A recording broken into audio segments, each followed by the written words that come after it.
ఎవరు రా గోపాల్ ప్రోడక్ట్ ఎవరు రెడీ?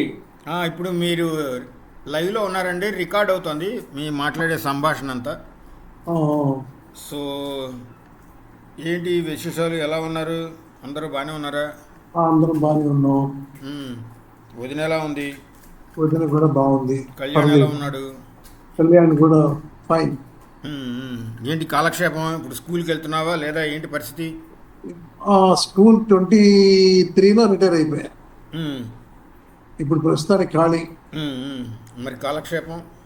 కాలక్షేపం ఉదయం టెంపుల్కి వెళ్ళటం, మ్మ్. ఇంట్లో పనులు చూసుకోవడం, మ్మ్. సాయంత్రం కూడా ఒకసారి బజార్లో పనులు ఏమైనా ఉంటే చూసుకోవడం, మ్మ్. ఇంట్లో మొబైల్తో కాలక్షేపం చేయడం. మ్మ్. ఎప్పుడన్నా పుస్తకాలు ఏదన్నా మహా పెద్ద పెద్ద వాళ్ళ పుస్తకాలు ఏమైనా ఉంటే చదువుకోవడం. మ్మ్. ఇప్పుడు నాన్నది రోజు వింటుంటావా? ఈ నాన్నగారిదా? మ్మ్. నాన్నగారిది వింటూ ఉంటారంటే లైవ్ లో వినటం తక్కువ. మ్మ్. అదే, అప్పుడు ఎక్కువ కనపడుతుంటావు ప్రోగ్రామ్ మధ్య అయిన మధ్యలో తర్వాత చూస్తూ ఉంటాం. లైవ్లో. నాన్న లైవ్ చెప్తుంటే మధ్య మధ్యలో తొంగి చూస్తుంటావు కదా, అందుకని అడుగుతున్నా. అదే అప్పుడు నాన్న జరిగేటప్పుడు ఆ టైంకి ఇంటికి వచ్చి ఉంటాను. మ్మ్. మ్మ్. ఇంటికి వచ్చినప్పుడు ఒకసారి మళ్ళీ అమ్మ దగ్గరికి అటు వెళ్ళినప్పుడు ఒకసారి అలా చూస్తూ ఉంటాను. తొంగి చూసి వెళ్ళిపోతుంటావు. అది, మ్మ్.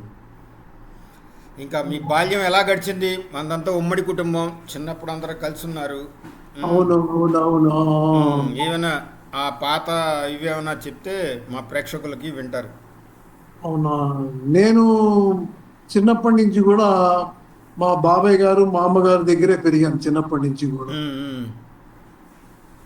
అంటే ఫస్ట్ నుంచి ఫిఫ్త్ వరకు కూడా ఒక ఇంటికి దగ్గరలో ఉన్నటువంటి ఒక ఎలిమెంటరీ పాఠశాలలో చదువుకున్నాం. మ్మ్. మ్మ్. ఆ ఎలిమెంటరీ పాఠశాలలో చదువుకున్నప్పుడు ఆ చదువు విషయంలో అంతగా లేదు కానీ చదువుకుంటూ ఉండేవాడు అంతవరకు. మ్మ్. మ్మ్. తర్వాత 6th to 10th Uyyuru ZP high school. Hmm. Hmm. 10th క్లాస్లో సెకండ్ క్లాస్ మ్మ్. పాస్ అయ్యాను. మ్మ్. ఆ తర్వాత ఇంటర్కి వచ్చేటప్పటికి మచిలీపట్నం హిందూ కాలేజీలో దుర్గాప్రసాద్ మా బాబాయ్ గారే తీసుకెళ్ళి జాయిన్ చేశారు ఇంటర్మీడియట్ కాలేజీ. మ్మ్. అప్పుడు మా అత్తయ్య గారు అబ్బాయి అశోక్, మ్మ్. అక్కడే మీకు సత్యమూర్తి గారితో పరిచయం అనుకుంటా. ఎవరండి? సత్యమూర్తి ఆర్ఎస్కే మూర్తి గారు. సత్యమూర్తి మన డిఎస్పి వాళ్ళ నాన్న. కాదు కాదు, లేదు లేదు లేదు ఆర్ఎస్కే మూర్తి గారు డిఎస్పీ. ఆర్ఎస్కే మూర్తి గారు చిట్టమూర్తి గారు. ఈ రైటర్ వాళ్ళ సత్యమూర్తి కూడా వాళ్ళతో క్లాస్మేట్ అనుకుంటా. రైట్ రైట్, ఒక సత్యం అనేవాళ్ళు అతనికి. అదే డిఎస్పి వాళ్ళ నాన్న. అవునవును అవును అవును అవును. ఇప్పుడు డిఎస్పి చెప్పాడు వాళ్ళ నాన్న బందర్లో చదువుకున్నాడని, అందుకని అడుగుతున్నా. నువ్వు చెప్పినట్టు గుర్తు ఎప్పుడో చిన్నప్పుడు అవునవును. ఆయన కథలు రాస్తాడు, ఇది చేస్తాడని. Cinema Satyamurthy. Writer. Right right, విన్నాను. బీఈడీ మేము చేసేటప్పుడు విన్నాం. అప్పుడు నేషనల్ కాలేజీలో బీఈడీ చేసాం. ఇంటర్మీడియట్ తర్వాత ఉయ్యూరు ఏజెండసీ కాలేజీలో డిగ్రీ కంప్లీట్ చేసాం. 1980లో అయిపోయింది. అప్పుడు తర్వాత బీఈడీ నేషనల్ కాలేజీ బీఈడీ చేసాం 1 year. ఆ తర్వాత ఆ ఎడ్యుకేషన్ అయిపోయిన తర్వాత పీజీ భోపాల్లో పీజీ అయిపోయింది. తర్వాత నేను చిన్న స్కూల్లో ఉయ్యూరులో పీజీ అంటే ఏ విభాగంలో చేశారు? ఎంఎస్సీనా లేకపోతే ఏంటిది? MSc physics main. Physics main. Saifia college. అప్పుడే భోపాల్ దుర్ఘటన జరిగినట్టు కూడా గుర్తు నాకు. మేము వచ్చిన తర్వాత జరిగింది. అదే టైంలో. అవునవునవునవును. మేమున్న ఏరియాలో అక్కడ హమీదా హాస్పిటల్ ఒకటి ఉండేది, అక్కడ గవర్నమెంట్ హాస్పిటల్. ఆ ఏరియాలో జరిగిందని విన్నాను అప్పుడు. అదే నువ్వు వచ్చేసిన తర్వాత జరిగింది. అవునవునవును. అలాగే నువ్వు చదువుకుంటుండగా 1977లో దివిసింహ తుఫాన్ అయితే మా అమ్మ నిన్ను పంపించింది, నువ్వు వెళ్ళరా అక్కడ అంతా సహాయం చేసిరా అని. గుర్తుందా లేదా? అవునవును. డిగ్రీ ఫస్ట్ ఇయర్ చదువుతుండగా ఉయ్యూరు నుంచి ఒక 60-70 మంది ఆర్ఎస్ఎస్ గ్రూప్. అంటే కాలేజీ నుంచి కూడా వెళ్ళాం. ఏజెన్సీ కాలేజ్ నుంచి ఎన్ఎస్ఎస్ నుంచి ఎన్ఎస్ఎస్ నుంచి వెళ్ళాం. అక్కడ ఆ విశేషాలు మా ప్రేక్షకులకి కొంచెం చెప్తే బాగుంటుంది, మీకు గుర్తు తెచ్చుకుని. అదే అవినిగడ్డలో ఉండి రోజు మాకు డ్యూటీలు వేసేవాళ్ళు. వెళ్ళి వాళ్ళకి అక్కడ బన్స్ పంచి పెట్టడం కానీ, లేకపోతే ఎక్కడన్నా బాడీస్ ఉంటే తెలియజేయటం వరకు. మార్నింగ్ 7:30 ఆ ప్రాంతాల్లో మాకు బ్రేక్ఫాస్ట్ ఇచ్చేవాళ్ళు. అక్కడి నుంచి వెళ్ళేవాళ్ళం, మళ్ళీ మధ్యాహ్నం 3-4 మధ్యలో వచ్చేసేవాళ్ళం. ఒక దగ్గర ఒక 10 రోజులు అక్కడే ఉన్నాం. అక్కడ ఏమైనా టెంట్లో ఉండేవాడివే ఎలాగా? అక్కడ మాకు ఒక హాస్టల్ లాంటిది ఉండేది, ఒక రూమ్ ఇచ్చారు. స్కూల్ కూడా కాదు, అది ఒక ఆశ్రమం లాంటిది, అది కూడా అక్కడ ఇచ్చారు. మాకు ప్రతిరోజు డ్యూటీ ఇచ్చేవాళ్ళు. అప్పుడు చాలా మేము వెళ్ళేటప్పుడు శవాలు అట్లా కొన్ని చోట్ల ఉబ్బిపోయి ఉండేవి. ఇల్లు బాగా ఎట్లా ఉండేదంటే చాలా భయంకరంగా ఉండేది, వాసన వస్తూ ఉండేది. అయినా కానీ మాకు కొన్ని ప్రొటెక్షన్ గా మాస్క్ లాంటివి ఇచ్చేవాళ్ళు. అంటే ఇవ్వటం అంటే కట్టుకోవడం మేమే, అది కట్టుకుని వేసి వెళ్ళాం. అప్పట్లో మండలి వెంకటకృష్ణారావు గారు అప్పటికి మనకి మినిస్టర్, ఆయన మేము ప్రత్యక్షంగా కార్యక్రమాల్లో పాల్గొనేవాడు. అప్పుడు జరిగినటువంటి కార్యక్రమాలు ఆయన సేవ చాలా గొప్పగా ఉండేది. ఇవన్నీ నువ్వు ఎప్పుడన్నా వీడియోలాగా చేసి లేకపోతే ఎక్కడన్నా పెడితే నెక్స్ట్ తరాలకు తెలుస్తుంది, రాయటము నాన్నలాగా. ఎప్పుడన్నా ప్రయత్నం చెయ్యి తప్పనిసరిగా. ఎందుకంటే మీరు రచయితల వంశం మీది ఆ రోజుల్లో. నాన్నగారు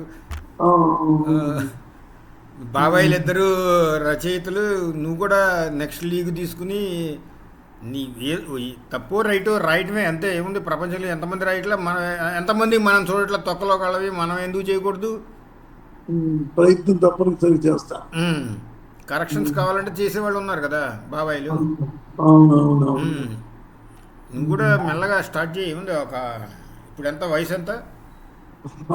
మాకే 60 వచ్చాయి అనుకో. 65, 66, 67, 67. ఇంకా స్కూల్ అనుభవాలు వచ్చేటప్పటికి మేము చదువుకునే నాకు చిన్నప్పుడు నువ్వు 10th క్లాస్ ఎప్పుడు, మేము అప్పుడు 5వ క్లాస్. ఇంకా నేను స్కూల్కి రాలే అప్పుడు. నాకు తీసుకెళ్ళినట్టు గుర్తు నువ్వు. ఏంట్రా ఇద్దరు ఒకలాగానే ఉన్నారని ఏడిపించేవాళ్ళు. అవునవును, ఇప్పటికీ అంటూ ఉంటారు. కాబట్టి ఇప్పుడు చూసిన వాళ్ళు ఏమంటే మీ తమ్ముడు అని అడుగుతుంటారు కానీ నన్ను, నిన్ను మా తమ్ముడు అని అడుగుతుంటారు. ఎందుకంటే నేను రంగే నువ్వు రంగేస్తావు, అంతే తేడా. చిన్నప్పుడు స్కూల్ అనుభవాలు ఏమైనా ఉన్నాయి? ఏమైనా ఉన్నాయా స్పెషల్? టీచర్స్ గురించి కానీ, ఆ స్కూల్ గురించి కానీ, ఆ స్కూల్లో అనుభవాలు, పార్టిసిపేట్ ఉండేవాళ్ళు. కొంతమంది ఫ్రెండ్స్ ఉండేవాళ్ళం, కానీ అంత డీప్ గా ఎవరితో ఉండేవాళ్ళం కాదు. పక్కన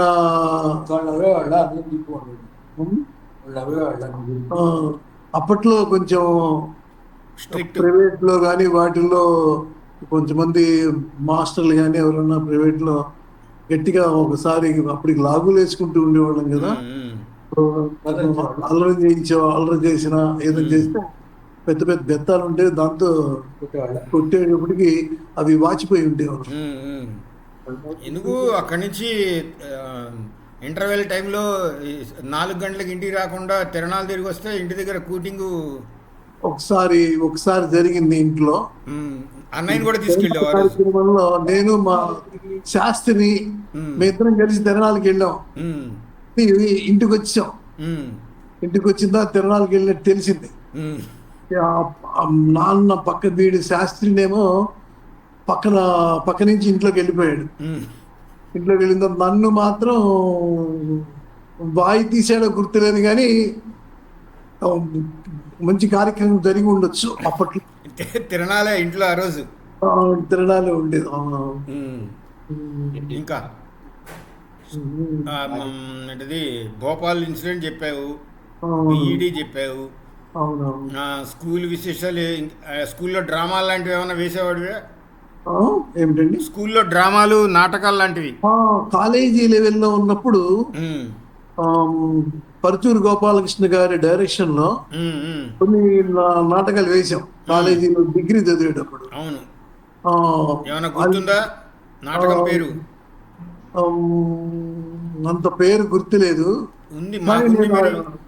స్కూల్లో మాత్రం ఉమ్, సర్వీస్ లోకి వచ్చిన తర్వాత ఉమ్, అల్లు సీతారామరాజు మోనో యాక్షన్ వేశా. అది అక్కడే డిగ్రీలోనే చేసినట్టు గుర్తు నాకు. డిగ్రీలో డిగ్రీలో ఒకటి డిగ్రీలోనే రెండు చేసావు, డిగ్రీలో ఒకటి చేసావు. రెండు- అదొకటి, ఒక సుబ్బిశెట్టి ఒకటి ఉంటుంది నాటకం, ఒకటి ఏదో ఉంటుంది ఆ, పెద్ద విరోచనం, అదేదో వచ్చేది గుర్తుందా? అంత గుర్తులేదు. అంటే ఒక డాక్టర్ దగ్గరికి రకరకాల మంది వాళ్ళు వస్తుంటారు. విరోచనం అయిందా అని అడిగితే నేను చేశా ఆ, నేను చేశా నాకు తెలిసినంత కాలేజీలో పరుచూరు గోపాలకృష్ణ గారి డైరెక్షన్ లో చేసినవి రెండు మూడు రెండు నాటకాలు. చేసినట్టు, 2 సార్లు చేసినట్టు గుర్తు నాకు. అవును. ఉమ్. అవన్నీ రాస్తే బాగుంటుంది నువ్వు గుర్తు తెచ్చుకుని. ఇంగ్లీష్ అన్నయ్య చేసిందేమో లేడీ కింద చేశాడు, కానీ నువ్వేమో ఒక నాటకం ఏదో ఉంటుంది, ఒక డాక్టర్ దగ్గరికి రకరకాల మంది వస్తుంటారు, డాక్టర్ ఎబిసిటీ నేను చేశా. అది నువ్వేరు. దాంట్లో అమ్మాయి కింద చేసావు. డాక్టర్ ఎబిసిటీ అమ్మాయి కింద లేదు, అమ్మాయి రోజు లేదు. నేను బస్సు బస్సులో అమ్మాయి రోజు. అవును, ఓకే. బస్ మిస్లు, అవును. ఇంకా ఇంకా అంతవరకే. ఉమ్.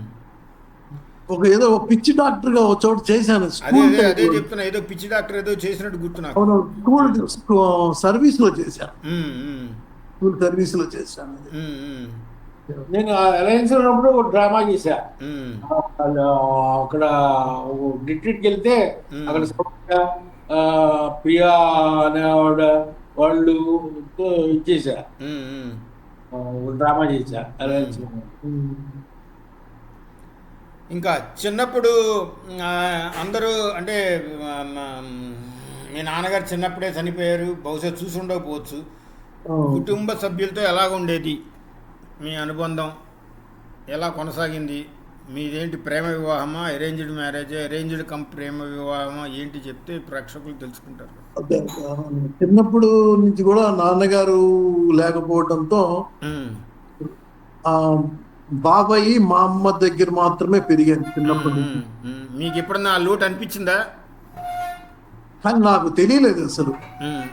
ఆయన చూడలేదు కనుక తెలియదు. నాన్న అనేటువంటి మాట వినటం లేదు అసలు కదా. అది ఆ ఆప్యాయత అన్ని కూడా వాళ్ళిద్దరిలోనే చూసామండి చిన్నప్పటి నుంచి.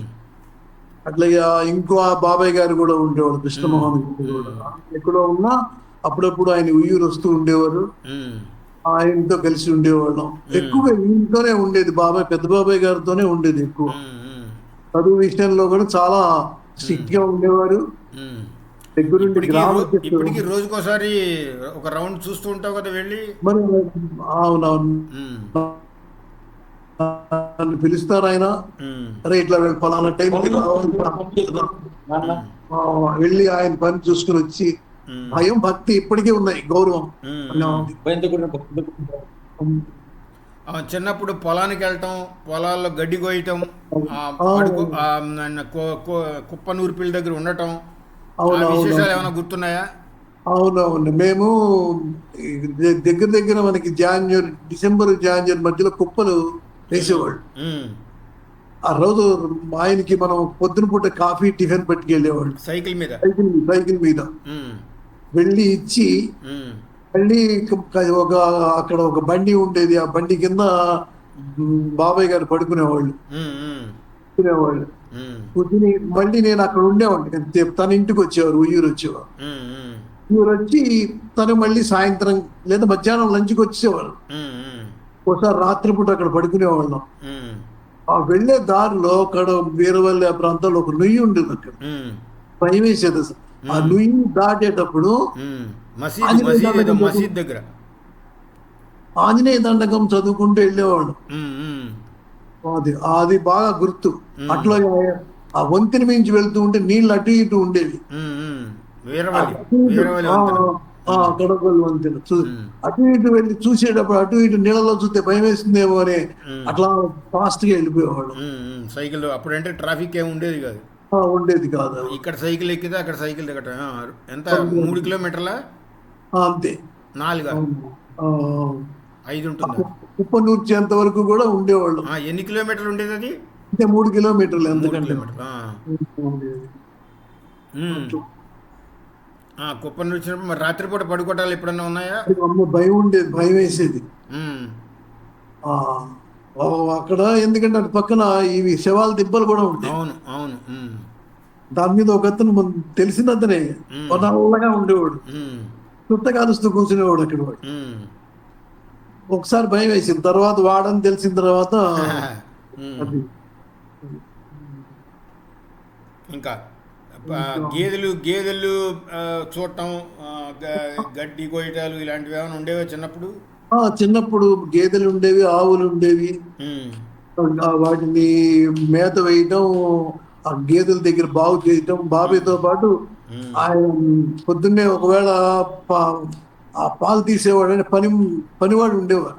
పాలు అతను ఒకప్పుడు వచ్చేవాడు కాదు. కృష్ణతో బాగా ఫ్రెండ్షిప్ అనుకుంటా నీకు.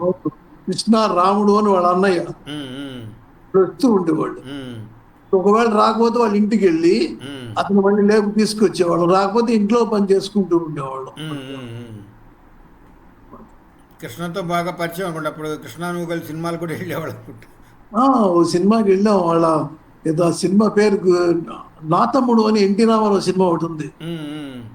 అతని పెళ్ళప్పుడు పెళ్ళికి కూడా వెళ్ళినట్టున్నావు నువ్వు. అవును, వెళ్ళాను. ఇప్పుడు ఈ సిగరెట్ తాగే అలవాటు ఎప్పటి నుంచి ఏర్పడింది మీకు? డిగ్రీ అవ్వాలా, అంత ముందు ఉండేదే కానీ డిగ్రీలో ఇప్పుడు సిగరెట్ లేదు. పోస్ట్ గ్రాడ్యుయేషన్ అప్పుడు అయ్యిందా? పోస్ట్ గ్రాడ్యుయేషన్ లో అంతకుముందు డిగ్రీ అప్పుడు ఉన్నా కూడా అంత రెగ్యులర్ ఏమి ఉండేది కాదు. పోస్ట్ గ్రాడ్యుయేషన్ లో కొంచెం అలవాటు అయింది. ఇప్పుడు కూడా రెగ్యులర్ కాదేమో అప్పుడప్పుడు.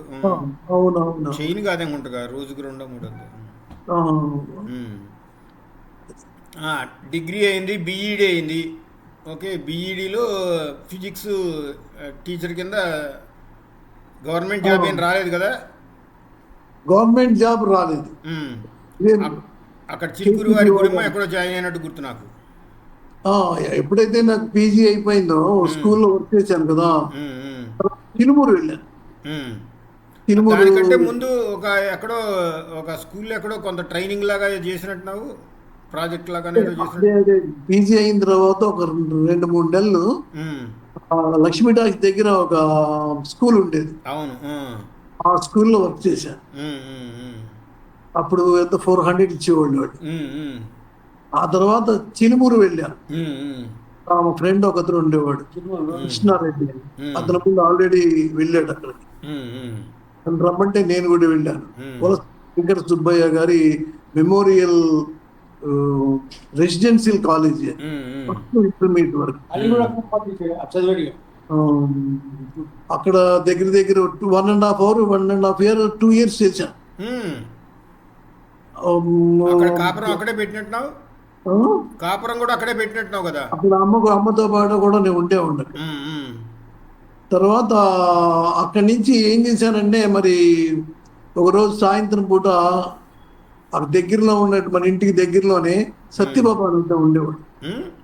సత్యబాబు, అవును. అతను వచ్చి మీ ఇట్లా కేసీపీ స్కూల్లో మ్యాథ్స్ సైన్స్ కావాలి, మీరు రా అన్నాడు. ఆ రోజు రాత్రి బయలుదేరి నేను కూడా వచ్చా సామాన్లు తీసుకురావడానికి. ఉయ్యూరు వచ్చేసి బస్సు మీద వేసుకుని వచ్చినట్టు గుర్తున్నా. ఉయ్యూరు వచ్చేసా.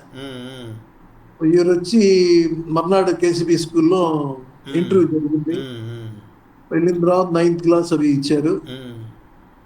ఆ తర్వాత నెమ్మది 7th class 9th 2 ఇచ్చారు. 10th ఇవ్వలేదు. అట్లా నెమ్మదిగా అలాగా. ఎంత ఒక 30 ఏళ్ళ? 36 ఏళ్ళు వర్క్ చేశాను సుదీర్ఘంగా. పెళ్ళి ఎప్పుడైంది? అప్పుడే అయిందా? 1987 లో మ్యారేజ్ అయింది. మా అత్తయ్య గారు అమ్మాయి జయలక్ష్మి చేసుకున్నాను. అది అరేంజ్డ్ మ్యారేజ్, లవ్ మ్యారేజ్ కానీ చేసుకోవాలనుకున్నా చేసుకున్నాను. అది ఎలా కావాలంటే అలా చెప్పుకుంటారు జనం అంతేగా. ఉమ్. లవ్ మ్యాన్ అది లవ్ ఇంకా మీ అక్కయ్యతో అనుభవం ఎలాగా చిన్నప్పటి నుంచి? అక్కయ్యకి నాకు 6 ఏళ్ళ డిఫరెన్స్ ఉండేది వేదవల్లి గారి. ఉమ్. ఇక్కడే దుర్గాప్రసాద్ బాబాయ్ గారి ఇంట్లోనే పెరిగాం మేము అందరం కూడా. ఉమ్, ఉమ్. వాళ్ళు చెన్నై ఆ హైదరాబాద్ అక్క కూడా తర్వాత మ్యారేజ్ అయిపోయింది. మ్యారేజ్ అయిపోయి వైజాగ్ లో ఆ, మీ అక్కగారు మ్యారేజ్ అయ్యే టైంకి మీ వయసు ఎంత? 6 ఏళ్ళు అంటే intermediate first year. First year. అంటే ఎంత 19 ఏళ్ళు ఉంటాయి అంతే. 17 ఉంటాయి, 19 కూడా ఉంది ఇంటర్మీడియట్. ఫస్ట్ ఇయర్కి వచ్చిన అంతే 17. 16, 17. ఆ టైంలోనే అల్లూరి సీతారామరాజు రిలీజ్ అయిన సినిమా. ఇంకా మీ అక్కయ్య గారితో అనుబంధం చెప్పలా పూర్తిగా. మా అప్పటికి ఇంకా ఒడిగా అయింది కొన్ని రోజుల తర్వాత. అప్పుడు నేను కూడా అక్కయ్య దగ్గరికి వెళ్ళేవాడిని ఎప్పుడన్నా. గరివిడి కాదు, వైజాగ్ ఉండేది కొంతకాలం. వెళ్ళాను, అక్కతో ఉండేవాడిని. తర్వాత గరివిడి అక్క వాళ్ళు వెళ్ళారు, అక్కడికి వెళ్ళాను. అక్కడ చక్కగా చూసుకునేది. నేను వారం 10 రోజులు ఉండేవాడిని అక్కడ అక్కతో. ఆవిడ దగ్గర ఏం నేర్చుకున్నావు? ఆవిడ దగ్గర ఏం నేర్చుకున్నావు? అర్థం కాల. అక్కయ్య దగ్గర ఏం నేర్చుకున్నావు నువ్వు? అక్కయ్య దగ్గర మీ పెద్దవాళ్ళకి గౌరవం ఎలా ఇవ్వాలి, మనం ఎలా ఉండాలి, అది ఆవిడ ద్వారా నేర్చుకున్నది. ఇంకా నిన్ను చూసి ఇప్పుడు నీ కింద నువ్వు ఎక్కడికి వెళ్ళినా సరే నీకు రకరకాల విద్యార్థులు కనపడుతుంటారు రోడ్డు మీద, కనిపిస్తూ ఉంటారు. సినిమా టాకీసుల దగ్గర, బస్ స్టాండ్ దగ్గర, రైల్వే స్టేషన్ దగ్గర. ఎప్పుడు చిన్నప్పుడు చదువుకునే పిల్లలు. అప్పుడు మీకు ఎలా అనిపిస్తుంది అసలు? మనం రిటైర్ అయిన కొత్తలో, అంటే చేరిన కొత్తలో ఉన్న స్టూడెంట్స్ కి గుర్తింపు ఇప్పటివరకు ఉంటుంది. అంటే మేము 10 years వరకు. తర్వాత నెమ్మదిగా వాళ్ళు పెద్దవాళ్ళు అయ్యారు, అప్పుడప్పుడు కలుస్తారు, గెట్ టుగెదర్ కార్యక్రమాలు కనుక్కుంటారు. సార్ రామ్నాథ్ మాస్టర్ అంటే పర్లేదు, బాగానే చెప్తారు. మేము సబ్జెక్ట్లో కూడా ఇంప్రూవ్ అయ్యాం, ఫర్దర్గా కూడా మేము జీవితంలో మంచిగా స్థిరపడ్డామని చెప్తారు. నువ్వు చూసిన 36 ఏళ్ళలో పిల్లల్లో ఏం మార్పు వచ్చింది? అప్పటికి ఇప్పుడు అంటే 23 వరకు పనిచేశాను అన్నావు కనుక, అప్పటికి ఇప్పటికి ఏంటి డిఫరెంట్? పిల్లలు మనం వాళ్ళ పిల్లలకి చెప్పాలా ఇప్పుడు, అక్కర్లేదా సబ్జెక్టు? పిల్లలకి మనం అప్పుడు ఇప్పుడు చెప్పాల్సిందే, చెప్పాల్సింది. అంటే సబ్జెక్టు 36 ఏళ్ళలో అదే ఫిజిక్స్, ఎలక్ట్రాన్ ఉంటుంది, ప్రోటాన్ ఉంటుంది, న్యూక్లియస్ ఉంటుంది, దాని చుట్టూ తిరుగుతుంటుంది, దానికి ఎనర్జీ ఉంటుంది, ఎక్సైటెడ్ స్టేట్. ఇది కాకుండా ఫిజిక్స్లో ఇంకేం చెప్పావు? ప్రేమ పాఠాలు చెప్పావా? అది ఏమైనా చేంజ్ ఉందా? అది టాపిక్స్లో ఏమైనా చేంజ్ ఉందా? నువ్వు చదువుకున్న టాపిక్సే వచ్చి ఉంటాయి కదా నీకు ఎంఎస్సిలో. అవునవునవును, అట్లాగే. అది మొదట్లో అది టఫ్గా ఉండేది, తర్వాత ఏముంది అది తర్వాత అదే. పైగా నువ్వు తెలుగు మీడియంలో చెప్పేవాడి నాకు గుర్తు. తర్వాత ఇప్పుడు ఇంగ్లీష్ మీడియంలోకి మారిపోయింది అంతగా. అవును, మేము రిటైర్ అయ్యేంత వరకు కూడా తెలుగు మీడియమే. తెలుగు మీడియం, ఇంగ్లీష్ మీడియం లేదు. లేదు లేదు లేదు లేదు. మేము బిగినింగ్ లో ఏం చేసేవాళ్ళం అంటే కొంచెం ఇంగ్లీష్ మీడియం బుక్స్ కూడా రెఫర్ చేయాల్సి వచ్చి, ఇంటర్మీడియట్ పుస్తకాలు కూడా. ఎందుకంటే ఏంటంటే నువ్వు 36 ఏళ్ల కిందట స్టార్ట్ చేసినప్పుడు ఫిజిక్స్ అమ్మో నేను ఎంఎస్సిలో చదివింది ఇప్పుడు చెప్పేస్తున్నారా అనుకునేవాడివి కదా. అవును. నువ్వు 36 ఏళ్ళ తర్వాత కూడా అదే ఫిజిక్స్ ఉందా, ఏమైనా మారిందా? అది నేను అడిగి. చాలా మారిపోయింది, అంత ప్రాక్టికాలిటీగా వచ్చేసింది. ఇప్పుడు క్వాంటమ్ ఫిజిక్స్ లాంటివి చెప్తున్నారా ఇంటర్మీడియట్ స్టేజ్లో? అవునవును. 9th 10th స్టేజ్లో థియరీ పార్ట్ తగ్గిపోయింది, ఎనాలిసిస్ పార్ట్ పెరిగింది, తర్వాత ప్రాక్టికాలిటీ కూడా బాగా పెరిగింది. స్టూడెంట్ టీచర్ చెప్పకపోయినా కూడా కొన్ని మాధ్యమాల ద్వారా నేర్చుకుని టీచర్ కంటే కూడా ముందు ఉన్నారు ఇప్పుడు. అవును, అదే చెప్పేది, అదే అనేది. అది తేడా. ఇంత ముందు టీచర్ ఏది చెప్తే అది, టీచర్ ఏది నోట్స్ అది, టీచర్ బుక్ లో ఏది ఉంటే అది. ఇప్పుడు అలా కాదు, అది అంతా కాదు. ఏ వచ్చేసింది, ఏ అడిగితే చెప్తుంది, వాళ్ళ లెసన్ ఏంటని లెసన్ ప్లాన్ ఇమ్మంటే లెసన్ ప్లాన్ ఇస్తుంది. అవునవునవును, ఇది కావాలంటే వాళ్ళ దగ్గరకు వచ్చేసింది కంప్లీట్ గా ఇప్పుడు. అవును, వాళ్ళ చేతుల్లోకి వచ్చేసింది. అవునవును ఇప్పుడు ఎంత అప్డేట్లో ఉంటేనే మనకి పాఠం చెప్పగలమో తెలియదు. అవునవును అది మేజర్ చేంజ్ టెక్నాలజీ వైజ్. అవునవును అవును బట్ పిల్లాడు గిల్లుకోవడం గిచ్చుకోవడం అవి కూడా క్లాసుల్లో బాగా తగ్గిపోయినాయని నేను అనుకుంటున్నా దీని మూలంగా. ఎప్పుడైతే అలా వచ్చిందో ఉమ్, చదువుకోవాలంటే కూడా చదువు కంటే కూడా ఉమ్, వాళ్ళు ముందర ఈ డిజిటల్ మీద బాగా డిపెండ్ అయిపోయి ఉన్నారు. డిజిటల్ ఎడ్యుకేషన్ మీద ఉమ్, ఇది కావాలన్నా ఏమవుతుంది, దాని నుంచి నేర్చేసుకుంటున్నారు ముందర. ఉమ్, ఆ టైంలో నేర్చుకోకపోయిన తర్వాత నేర్చుకుంటున్నారు. ఉమ్, ఉమ్. చాలా అడ్వాన్స్ అయిపోయారు ఇప్పుడు. చాలా అడ్వాన్స్ అయిపోయింది క్లాస్ రూమ్లో. అంటే ఇంతకుముందు ఏంటంటే టీచర్ ఏం చెప్తాడో రాసుకోవాలి, మిస్ అవుతాము, అది ఉండేది. ఇప్పుడు అది పోయింది పూర్తిగా. అవునవును అదొకటి. ఇప్పుడు స్టూడెంట్ కూడా పేరెంట్ కూడా ఏం చేస్తున్నారు అంటే ఆ సబ్జెక్ట్ ని ముందు పేరెంట్ నేర్చుకుంటున్నాడు. ఉమ్, ఉమ్, తన పిల్లలు బాగా చదువుకోవాలి. పిల్లలకి కూడా ఇప్పుడు 10కి 9.6 పాయింట్స్ వచ్చినా కూడా పేరెంట్స్ యాక్సెప్ట్ చేయట్లా. 10కి 10 రావాలి.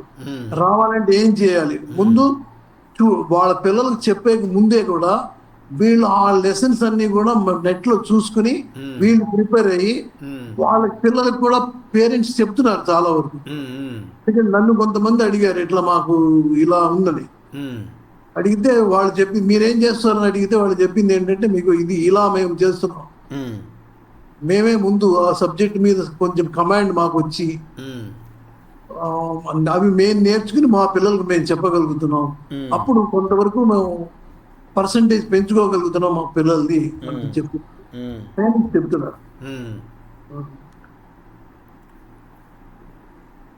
ఇంకా తర్వాత ఇంకేమైనా చెప్పదలుచుకున్నావు నువ్వు ఈ పాడ్కాస్ట్లో? ఆల్రెడీ సమయ భావం అవుతున్నట్టుంది, 30 నిమిషాలు అవుతున్నట్టుంది. శాస్త్రి గారు సరిపోతుందా మీకు? ఇంకేమైనా కంటిన్యూ చేయమంటారా? నాకు చాలా ఎక్కువ. చాలా ఇలా ఒకసారి నన్ను నేనుగా కొంతవరకు రీకాల్ చేసుకుని చెప్పగలగడం కొంచెం నాకు ఆశ్చర్యంగానే ఉంది. కొన్ని గుర్తు కొన్ని మేము అందించాము. మీరు ఇంట్లో ఇచ్చిన విషయంలో చాలా మిమ్మల్ని మేము మెచ్చుకోవాలి. అందరూ వచ్చిన తర్వాత క్లాప్స్ కొట్టినట్టు క్లాప్స్ కొట్టినా సరేనా? చాలా సంతోషం మీ ముందు ఈ విషయం నేను చెప్పినందుకు. Thank you for coming and hosting, taking this, giving us an opportunity, and we will share the link to you and you can share to your family members and అందరూ మీ స్నేహితులకి అందరికీ మీరు కూడా యూట్యూబ్లో కనపడుతున్నాము అని చెప్పడానికి మీ అనుభవాలు. నా సజెషన్ ఏంటంటే నువ్వు ఏదో మాధ్యమంలో రాయటమో లేకపోతే చిన్న వీడియో రూపంలో చేయటమో చేస్తే బాగుంటుంది. అన్నయ్య చూడు పట్టు వదలని విక్రమార్కుడిలాగా ఎక్కడో యుద్ధం జరుగుతుంటే యుద్ధం ఆపాలని రోజు ఏదో ఒక ఆర్టికల్ కలెక్షన్, ఏదో ఒకటి టైంపాస్ అని కాదు, అది ఎవరికొకరికి రీచ్ అవుతుంది. కనీసం లక్షలో ఒక్కడికి రీచ్ అయినా కానీ it will reach the message. అది ఏదైనా ప్రయత్నం చేస్తే బాగుంటుంది. ప్రయత్నం చేస్తాను. అనుకోలేదా మనకెందుకులే అనుకున్నాం. మనకెందుకులే అని ఇప్పుడు మనం తెల్లారు లేసి ఎవరిదో షార్ట్ చూస్తాం, ఎవరిదో ఏదో చూస్తాం. ఇప్పుడు నాన్న చెప్తాడు రా, నాలుగు చెప్తాడు, ఎవరు చూస్తారనేది పక్కన పెడితే నీకు ఒక ఎగ్జాంపుల్ చెప్తా. మొన్న వరంగల్ నుంచి ఒక ఆయన ఫోన్ చేశాడు. ఓకే, ఇది నాన్నకు కూడా చెప్పాను, నీకు షేర్ చేస్తున్నాను. ఆ అబ్బాయి హాస్పిటల్లో ఉన్నాడు. ఓకే, ఏం ఊసిపోక నాన్నదేదో ఒక డాక్టర్ గురించి జీవిత చరిత్ర చదువుతున్నాడు నాన్న. అందులో పలానా ఎపిసోడ్ నేను వినలేకపోయానంటే నాకు ఆ ఎపిసోడ్ లింక్ పంపించమన్నాడు. చూడు, వాడు హాస్పిటల్లో ఉన్నాడు, ఎక్కడో వాడు ఒక డాక్టర్ జీవిత చరిత్ర, అది ఎవరు చూడకపోవచ్చు, బట్ ఆ అబ్బాయికి పనికి వచ్చింది. అర్థమైందా? ఎవరికొకళ్ళకి నువ్వు ఏదో ఒక లెసన్ చెప్పు, ఏదో ఒకటి చెప్పు. అట్లీస్ట్ మనం అనుకున్నది స్క్రీన్ మీద కనబడితే మనకు కూడా ఇంప్రూవ్ చేసుకోవచ్చు. ధన్యవాదాలు రాంబాబు గారు. రామనాథ్ బాబు గారు, గబ్బిడ రామనాథ్ బాబు గారు, మీరు ఇలా పాడ్కాస్ట్కి వచ్చి మమ్మల్ని ఆనందపరిచినందుకు ధన్యవాదాలు మరొకసారి. ఇంతటితో ఈ పాడ్కాస్ట్ ముగిస్తున్నాము. Thank you. సరే కట్టే తర్వాత మాట్లాడు.